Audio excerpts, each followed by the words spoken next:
Right. Yes, it's live now. So greetings from the Boston Global Forum. I'm Tom Patterson. I'm co-founder of BGF, along with Governor Michael Dukakis, Tuan Anh Nguyen, and John Quelch. And I'm sitting in my office at Harvard University, where I'm the Bradley Professor of Government and the Press, and currently also the director of the Shorenstein Center on Media, Politics, and Public Policy. This is another in BGF's series of online dialogues that began some weeks ago with a talk by David Sanger, who's the chief Washington correspondent for the New York Times.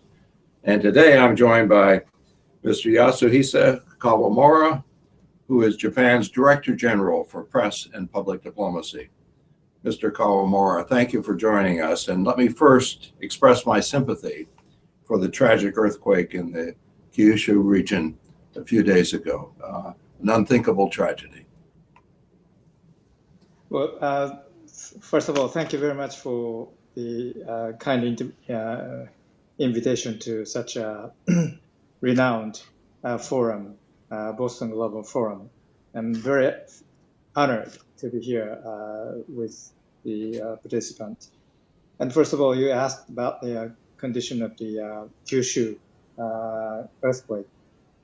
Thanks very much, first of all, for the very heartwarming sympathy and messages. But actually, the Japanese government is now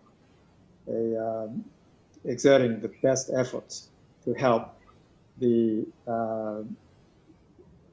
people who are trapped in the soil, and at the same time, we set up the refugee houses, temporary houses for the people who evacuated from their own homes. Currently, approximately 100,000 people were left home and stayed in the government open the temporary houses. Public utilities are shut off, but rapidly now recovering over the past several hours of work this side. Airport of Kumamoto will be open for commercial flights from tomorrow morning. But thanks for the offer from the United States government. Today, we started the airlift by the U.S. Air Force. They're now transporting the life-saving goods and water, food, and blankets to the sites. We really appreciate the kind offer from the United States. So we're doing our best to help the needy in the Kyushu regions. Especially, we're providing the food, water, blanket, and shelter to the most needy. And at the same time, we're doing our best to restore the services of public utilities to the people. Well, again, we wish you the best in this tragic circumstance. Next month, Japan will be hosting the G7 summit. What issues do you think will dominate that summit? Okay, the G7 summit meeting will be held in Japan on May 26th and 27th. The region is called Ise-shima. I think it takes about 2.5 hours from Tokyo. It's a beautiful sea resort region. And in 8 years' absence, we host the summit meeting of the G7 leaders. So we are now spelling out the possible discussion items for leaders. First of all, we have underlined that the value of a G7 summit leaders meeting. It just reminds me of the last year's Germany German Elmau summit meeting. At the beginning of the summit meeting of last year, Prime Minister Abe said, by looking over the past 40 years of the G7 summit meeting, what is the meaning for G7 in contemporary international affairs? Prime Minister Abe said that if we look over the 40 years of history, we gathered here as the countries of a combined, tied with the common fundamental values, including freedom of speech, democracy, free economy, and the rule of law.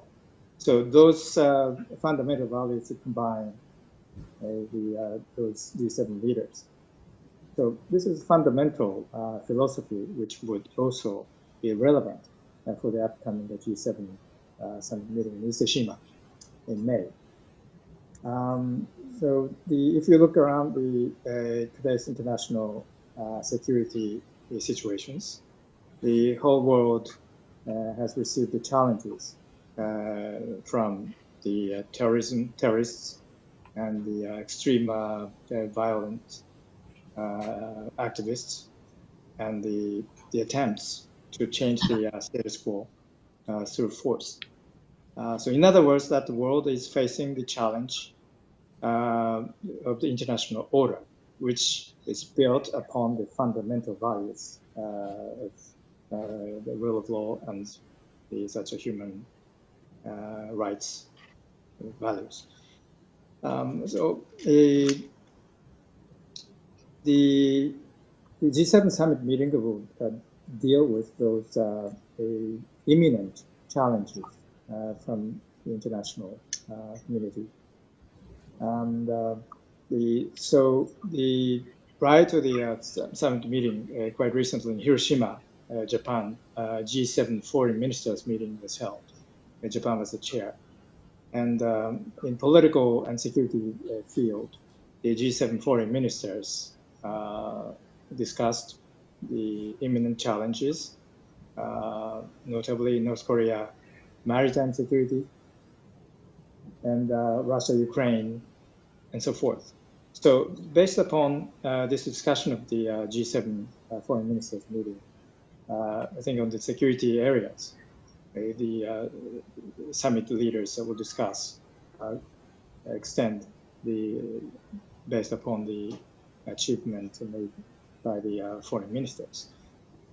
I'll touch upon those subjects a little bit later.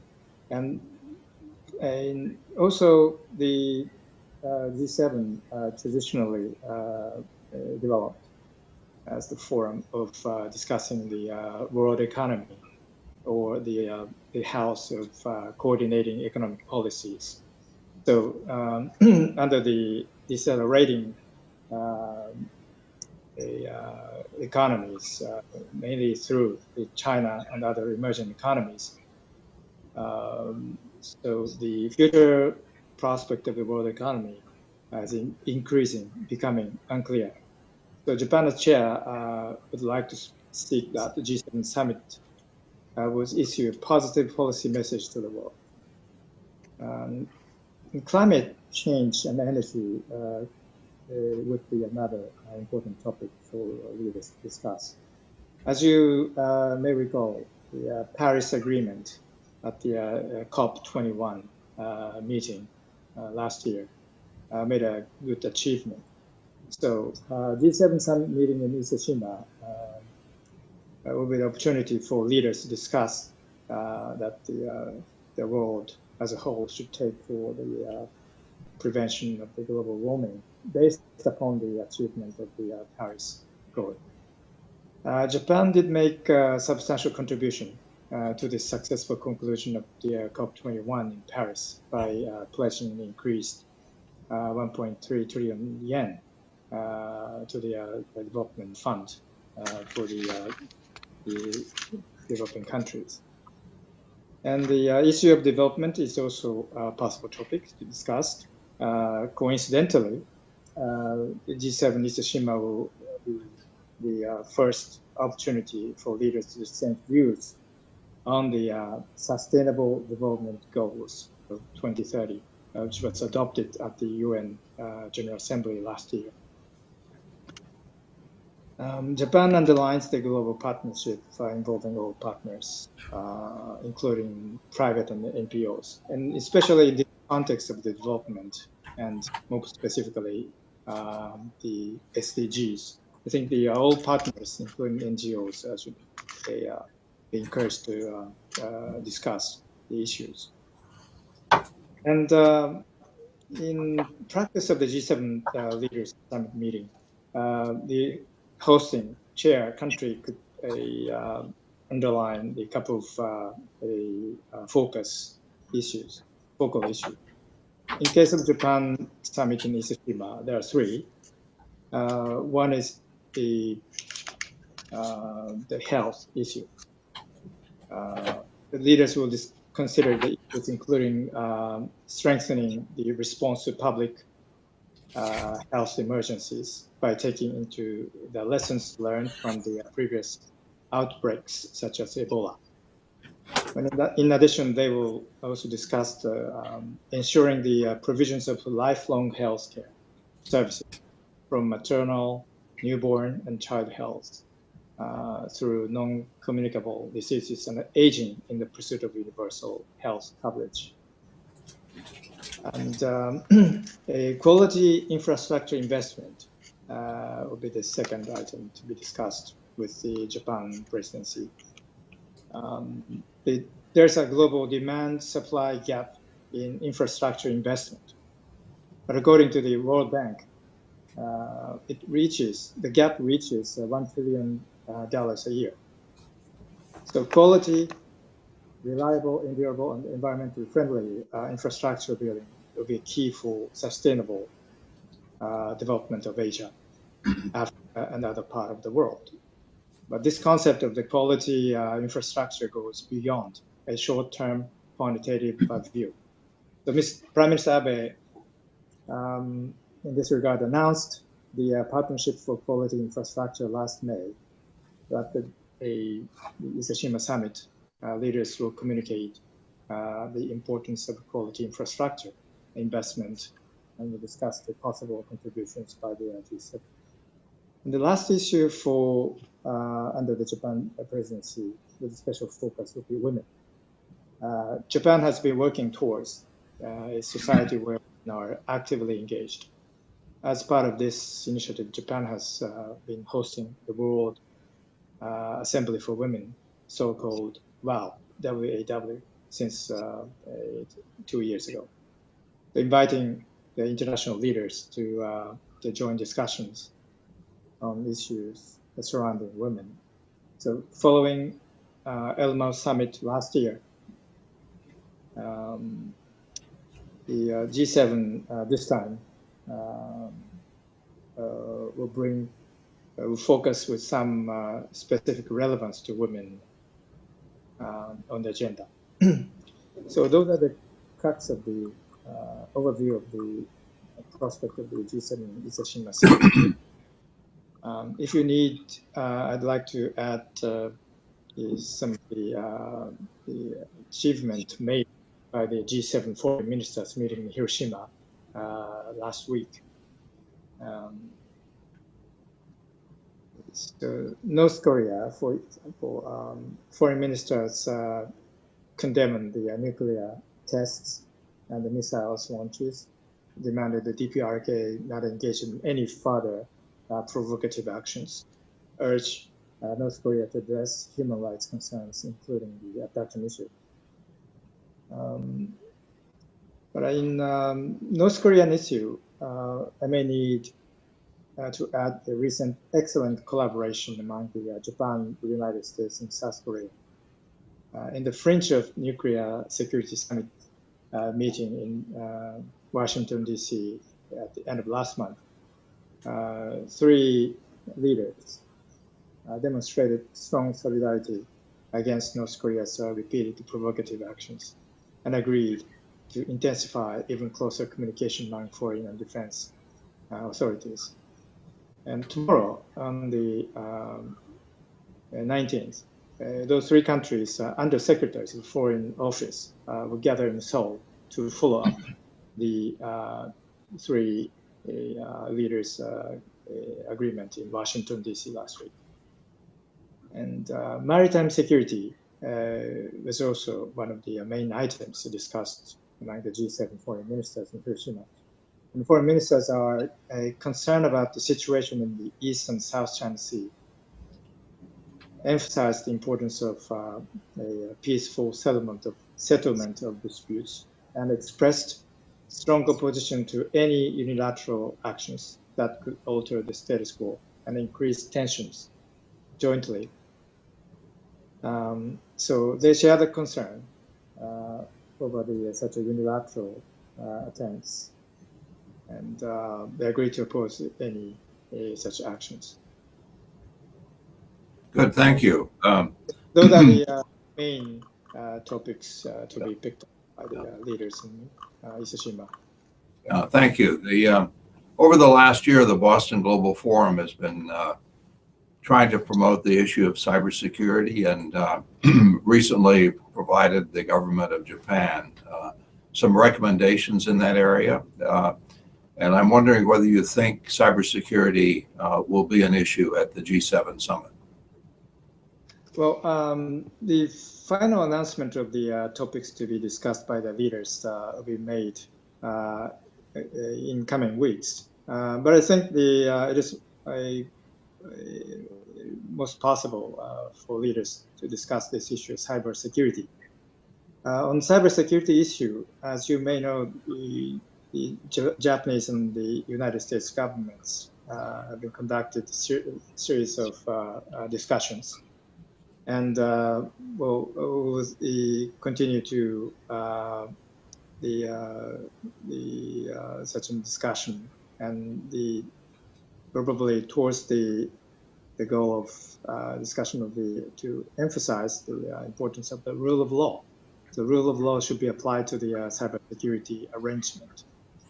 I expect that in coming weeks that the items to be discussed will be much clearer sense. But I hope that, yes, that the leaders will discuss this. What do you think the prospects are of getting China, Russia to agree to some international norms about cybersecurity? Well, I think the G7 forum, G7 is the forum, the place where the leaders of 7 countries, as I said before, those countries are representative of the fundamental values. So I think that from this perspective, the decision and discussion provide a guiding principle for the international community to follow. So I guess that at the end of the day, the G7 will make a very meaningful message to the world. So you've already made reference to the increasingly difficult situation in your area with North Korea continuing its nuclear path, and China becoming increasingly aggressive in the East China Sea and the South China Sea. What's the Japanese government's position on building up its own defense capacity, given what's happening in the region? Japan has been doing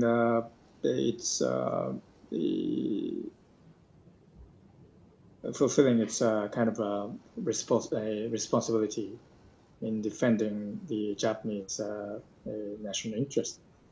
But as you know, the security environment in the Northeast and Pacific regions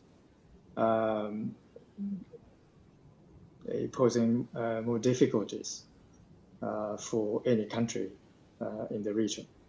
So I would say that any country in the region cannot do effectively to meet with these challenges in the area alone. So collaboration, cooperation, coordination, those are required. And I think in this regard, last year, Japan passed new legislation on security and peace. And in accordance with this legislation, Japan and the United States also agreed to formulate new defense guidelines. We also provide the capacity building for the Asian countries to deal with their ocean issues. We coordinate policies with our partners in Asia and the Pacific regions so frequently.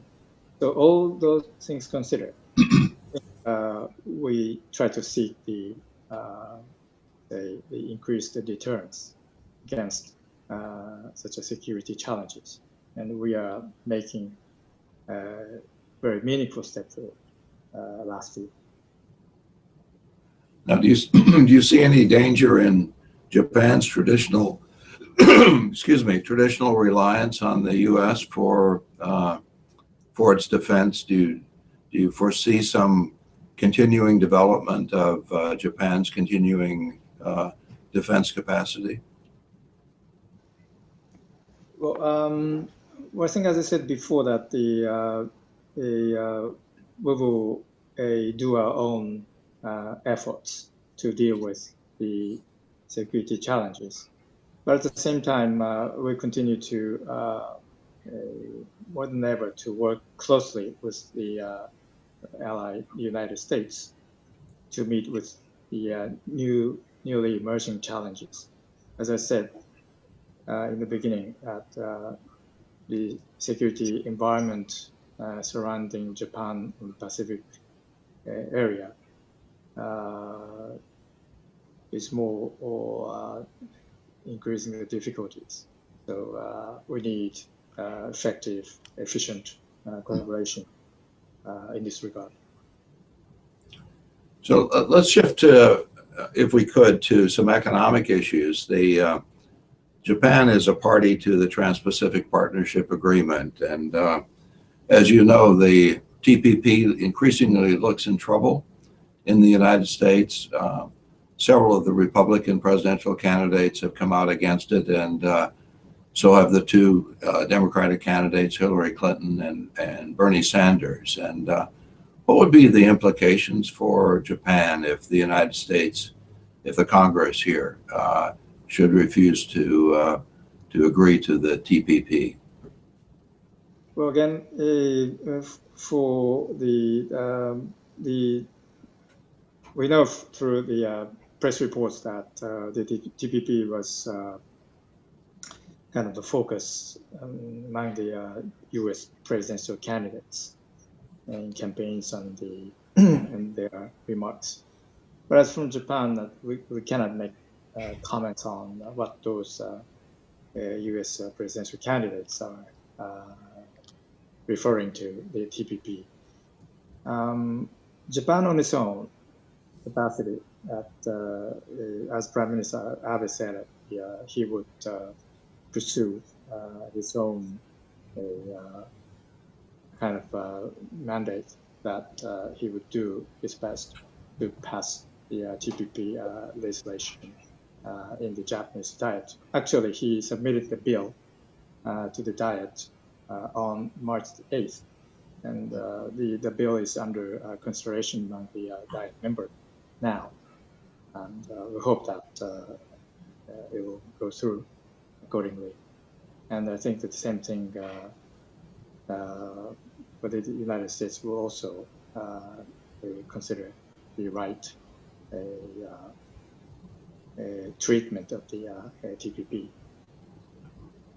Now, do you think strengthening economic ties to China could be one of the ways to go forward and reducing some tensions in the region?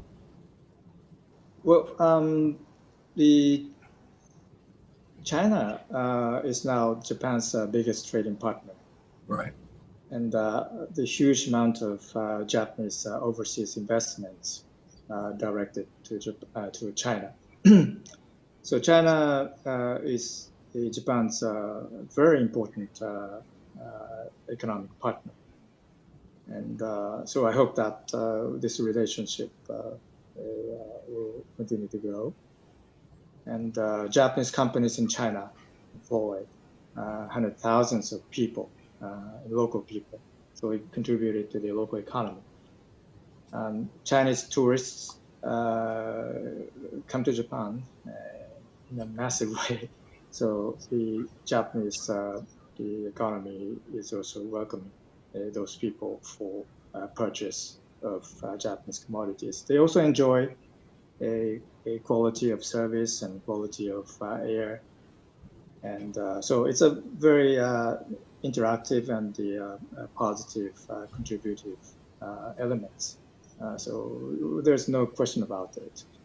But having said that, you mentioned that the security issue between the two countries.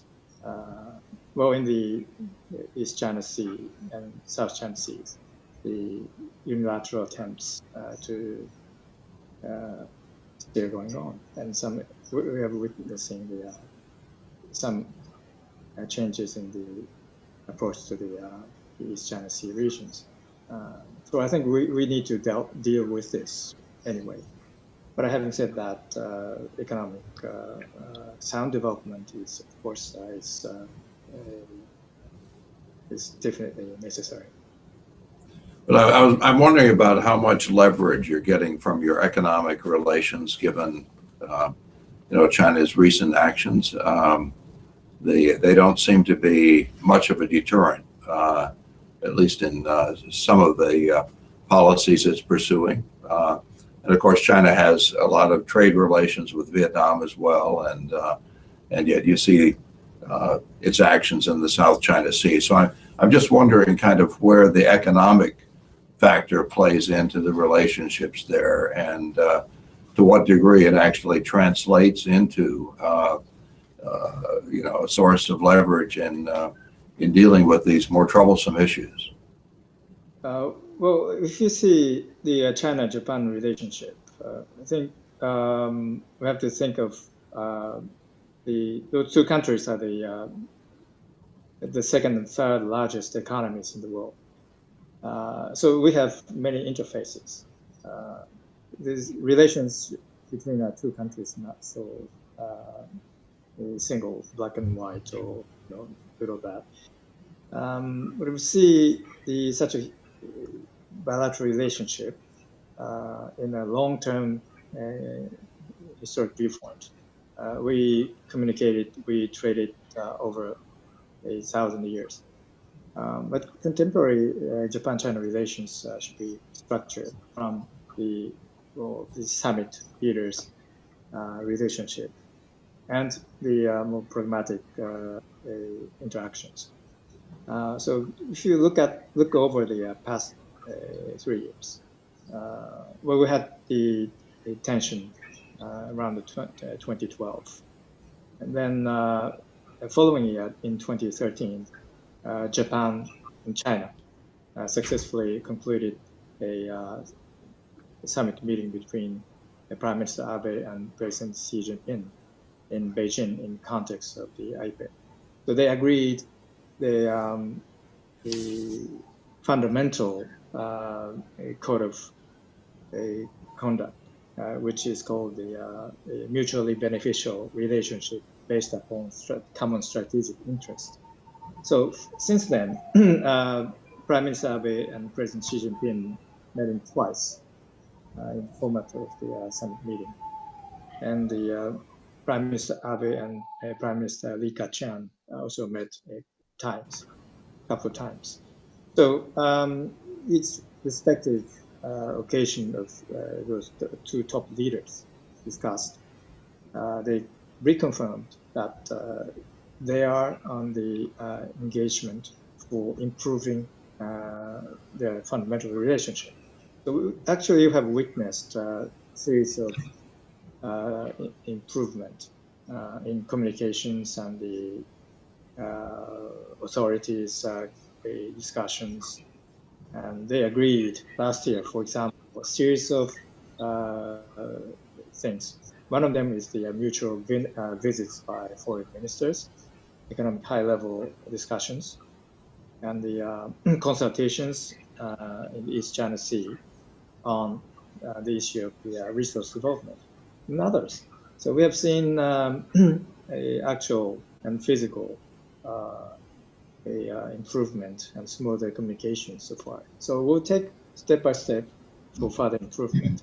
Along with these efforts on both sides, well, of course, the economic relations should be followed. And at the same time, the political youngsters exchanges are, of course, it should be encouraged. Right.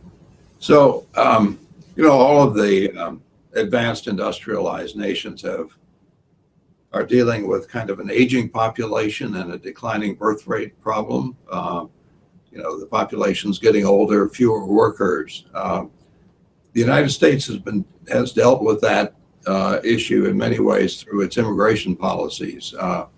And so the United States has a relatively young population relative to other advanced industrialized nations. I know Japan is dealing with the issue of an aging population. What kind of policies do you envision in that area? Frankly, I'm not an expert on the immigration policy or population growth policy. But for we have economic agreement with other countries, and we have a policy of the welcome receive the foreign skilled labor force to supplement, help our to keep our advantage, and also to help the social needs. So along with those basic policy line that we receive the foreign workforce. But if you say that we should differentiate the refugee issues and the immigration policy issue. But I think your question is about the immigration policy issue. So we have certain criteria that the skillful labor forces they have basic stance.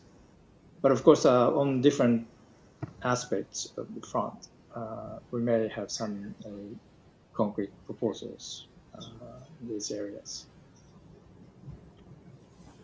So, Mr. Kawamura, in closing, let me ask you two very broad questions, and you can take this wherever you would like to take it. So, what are Japan's largest worries for the future? What are its major hopes? Your first question is what are the Japanese most what are your principal worries looking ahead, looking to the future? What are your major hopes? Okay. I think you should ask the question to the Prime Minister, but what is the fear?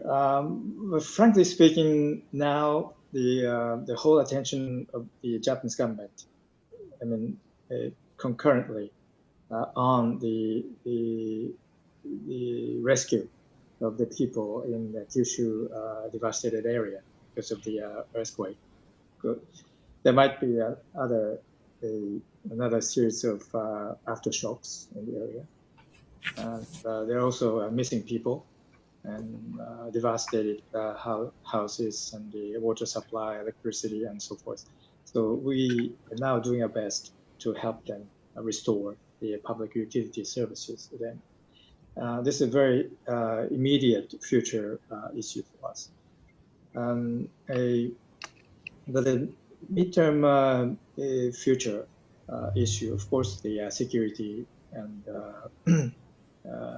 the peace challenges, terrorism challenges, as well as the security challenges in Northeast Asia are the biggest issues for us. So we're now dealing with those ones. In upcoming G7 summit meeting, we'll deal with it.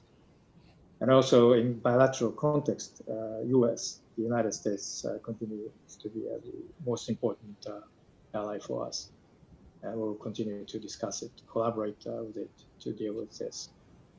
Long-term future, the economic vitality, and will the Prime Minister have the goal of the GDP, the 500 trillion yen by 2020, and the birth rate 1.8 per couple. So such a viable, the very and competitive Japanese society, community, and economic might be the goal. And we're surely to attain this goal by implementing all the necessary measures. Mr. Kawamura, thank you very much. Mr. Kawamura is the Japan's Director General for Press and Public Diplomacy, and he's joined us today for the Boston Global Forum online series of dialogues. I'm Tom Patterson from the Boston Global Forum. Thank you for being with us today. And Mr. Kawamura, thank you very much. Thank you very much. Bye. Yeah, bye. Right. Thank you very much.